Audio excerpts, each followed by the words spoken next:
Hazrat Zayd bin Khalid Juhani, a companion of Allah's Apostle sallallahu alaihi wasallam, states that a man asked the Prophet sallallahu alaihi wasallam the precept of a find, which is either gold or silver. He sallallahu alaihi wasallam thereupon said, "Keep in mind the identification of its strap and pouch and proclaim it for 1 year. Even then, if it's not recognized, expand it, but it will be a trust with you. Later, when its owner turns up, return it to him." That man then asked the precept of a stray camel. He sallallahu alaihi wasallam whereupon said, "What is your link with it?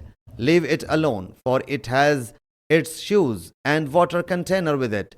It will proceed towards water and eat the leaves of a tree until its owner finds it." He then asked him about a stray nanny goat. He sallallahu alaihi wasallam thereupon said, "Take it as it is either for you or for your brother or for a wolf." Sahih Muslim Hadees number 4477.